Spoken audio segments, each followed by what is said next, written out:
Hoje nós vamos dar continuidade no livro de Levíticos, do capítulo 5 até o 7.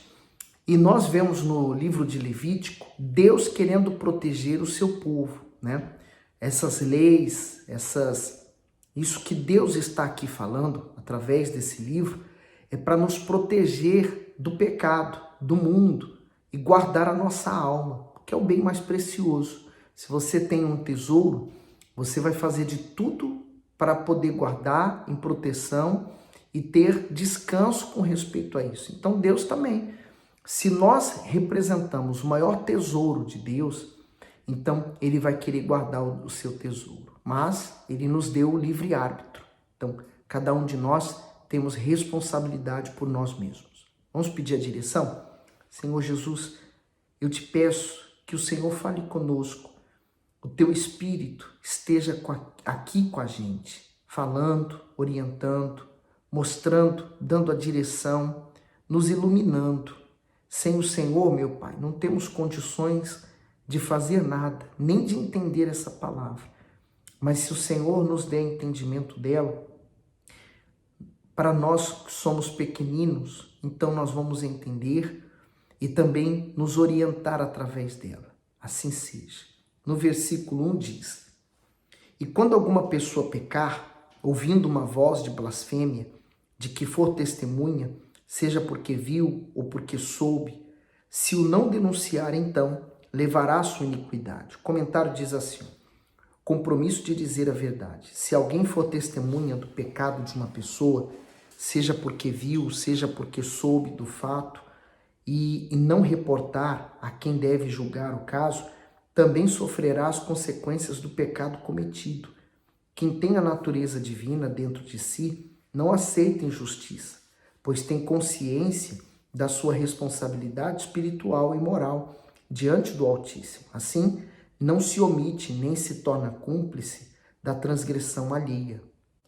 E aí ele fala sobre Mateus 18, 15 ao 16. Vamos conferir. Ele diz assim: ora, se teu irmão pecar contra ti, vai, repreende-o entre ti e ele só. Se te ouvir, ganhaste o teu irmão. Mas se não te ouvir, leva ainda contigo um ou dois, para que pela boca de 2 ou 3 testemunhas toda palavra seja confirmada. Você vê o seu irmão errando e você o corrige, você está sendo amigo dele. O verdadeiro amigo, ele corrige. Ele não vai falar só o que te agrada, só o que é bom. Ele vai falar os momentos em que você está errando também. Normalmente, a pessoa que ela não quer se corrigir e um amigo, um verdadeiro amigo, chega para ele e fala a verdade, ele se ofende, Vamos ver, 1 Coríntios 5:11. Mas agora vos escrevi, que não vos associeis com aquele que, dizendo-se irmão, for fornicador, ou avarento, ou idólatra, ou maldizente, ou beberrão, ou roubador. Com tal, nem andais com ele. Então está aqui um belo conselho, Se você tentou ajudar, não consegue, aquela pessoa, ela resiste a fazer o que é errado, então não ande mais com ela. É simples assim. Ah, mas eu gosto dela. Bom, você gosta dela, vai gostar de outro. Então, é só seguir em frente. 2. Ou quando alguma pessoa tocar em alguma coisa imunda, seja corpo morto de fera imunda, seja corpo morto de animal imundo, seja corpo morto de réptil imundo, ainda que não soubesse, contudo será ele imundo e culpado. Ou quando tocar a imundícia de um homem, seja qualquer que for a sua imundícia, com que se faça imundo, e lhe for oculto, e o souber, depois será culpado. Ou quando alguma pessoa jurar pronunciando temerariamente com seus lábios para fazer mal ou para fazer bem, em tudo que o homem pronunciar temerariamente, com juramento, e lhe for oculto, e o souber depois, culpado será numa destas coisas. O comentário aqui do 4 do bispo diz: promessas quebradas. As escrituras advertem que ninguém deve se precipitar em prometer algo para Deus e para o próximo. Por isso é necessário vigilância, pois toda palavra empenhada deve ser honrada para que não se torne pecado diante de Deus. O 5. Será, pois, que, culpado, sendo numa dessas coisas, confessará aquilo em que pecou. Esse comentário do 5 diz: confessar é reconhecer não apenas as atitudes pecaminosas, mas também os pensamentos e as más intenções diante de Deus. Para se alcançar o perdão divino, é necessário, além da confissão, o abandono do pecado. A pessoa verdadeiramente arrependida repudia tudo o que o afasta do Senhor para viver de acordo com a sua vontade. Então, para confessar, primeiro para confessar, a pessoa tem que admitir. E normalmente o ser humano, ele não quer admitir que ele falhou, que ele errou, né? Isso aí não. Então ele quer manter, digamos que a pose. Mas quando ele se rende, né? Quando ele se quebranta, então o que vai acontecer? Ele vai então reconhecer os seus erros, vai confessar. E esse ato de confessar, de falar, vai mostrar a sua humildade, a sua fé e vai justificar o pecador. O 6. E a sua expiação trará ao Senhor, pelo seu pecado que cometeu, uma fêmea de gado miúdo, uma cordeira ou uma cabrinha pelo pecado. Assim o sacerdote, por ela fará expiação do seu pecado. Mas se em sua mão não houver recurso para gado miúdo, então trará para expiação da culpa que cometeu ao Senhor 2 rolas ou 2 pombinhos, um para expiação do pecado e o outro para o holocausto. E o trará ao sacerdote, o qual primeiro oferecerá aquele que é para expiação do pecado, e com a sua unha lhe fenderá a cabeça junto ao pescoço, mas não o partirá. E do sangue da expiação do pecado aspergirá sobre a parede do altar, porém o seu sobejar daquele sangue espremer-se-á a base do altar. Expiação do pecado é. E do outro fará o holocausto conforme os costumes. Assim o sacerdote por ele fará expiação do seu pecado que cometeu, e ele será perdoado. Porém, se em sua mão não houver recurso para 2 rolas ou 2 pombinhos, então aquele que pecou trará uma oferta, a 10ª parte de uma efa de flor de farinha para expiação do pecado. Não deitará sobre ela azeite, nem lhe porá em cima o incenso, porquanto é expiação do pecado. E a trará o sacerdote. O sacerdote dela tomará a sua mão, cheia pelo seu memorial, e o queimará sobre o altar, em cima das ofertas queimadas do Senhor. Expiação de pecado é. Assim o sacerdote por ela fará expiação do seu pecado, que cometeu em alguma dessas coisas, e lhe será perdoado, e o restante será do sacerdote como oferta de alimento. E falou o Senhor a Moisés, dizendo: quando alguma pessoa cometer uma transgressão e pecar por ignorância nas coisas sagradas do Senhor, então trará o Senhor pela expiação um carneiro sem defeito do rebanho, conforme a sua estimação, em ciclos de prata, segundo o ciclo do santuário, para expiação da culpa. Assim restituirá o que pecar nas coisas sagradas, e ainda lhe acrescentará a 5ª parte, e a dará ao sacerdote. Assim, o sacerdote, com o carneiro da expiação, fará expiação por ele, e se-lhe-á perdoado o pecado. E se alguma pessoa pecar e fizer contra algum dos mandamentos do Senhor aquilo que não se deve fazer, ainda que o não soubesse, contudo será ela culpada e levará a sua iniquidade. E trará ao sacerdote um carneiro sem defeito do rebanho, conforme a sua estimação, para expiação da culpa, e o sacerdote por ele fará expiação do erro que cometeu sem saber, e se-lhe-á perdoado. Expiação de culpa é, certamente se fez culpado diante do Senhor. O comentário daqui diz: o sacrifício pela culpa foi instituído para casos de defraudação. Esse pecado exigia não somente a oferta para Deus, mas também a restituição para aquele que havia sido prejudicado. Assim o transgressor levava o sacrifício ao santuário e ressarcia a pessoa defraudada com o valor do dano, mas uma taxa de 20% sobre essa quantia. Agora você começa a entender por que os sacrifícios não foi suficiente para resolver os problemas do pecado. Porque hoje você peca, amanhã você vai pecar de novo. Por isso o Senhor Jesus veio para nos perdoar.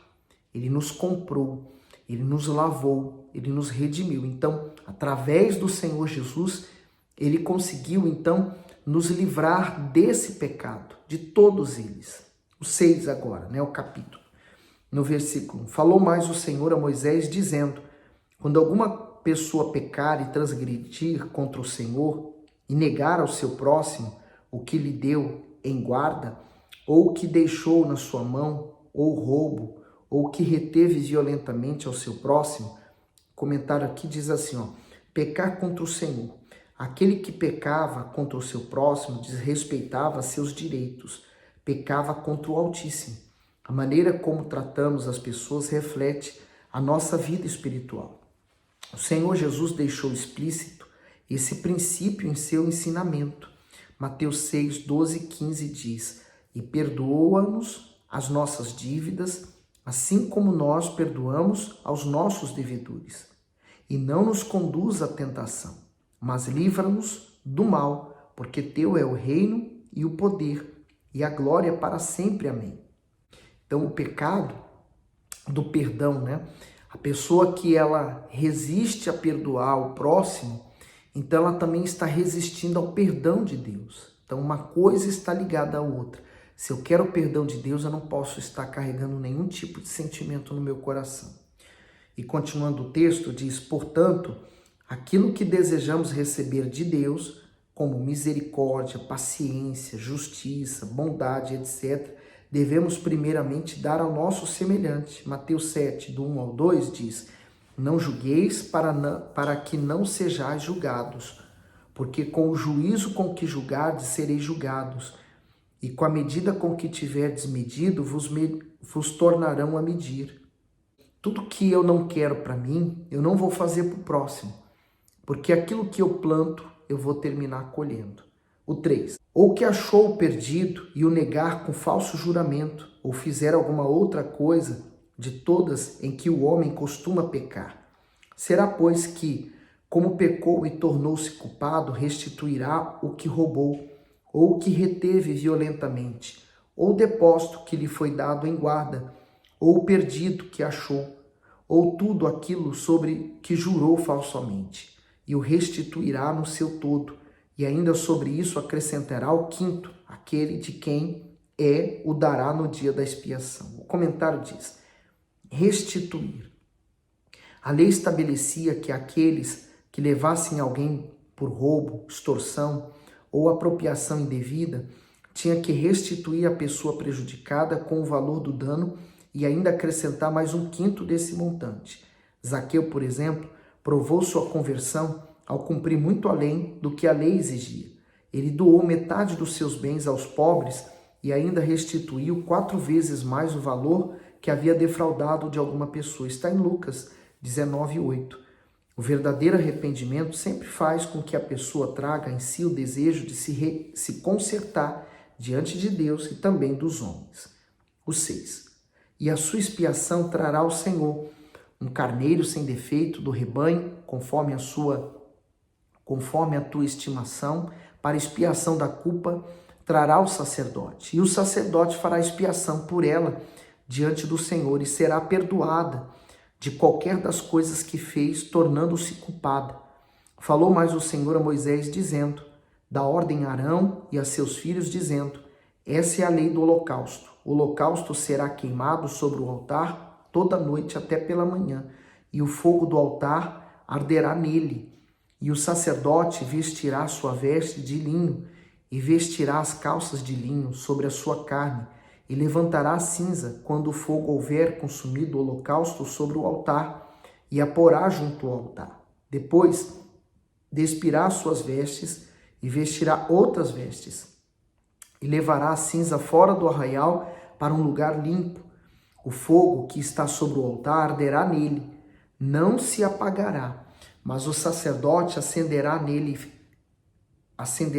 lenha nele cada manhã, e sobre ele porá em ordem o holocausto, e sobre ele queimará a gordura das ofertas pacíficas.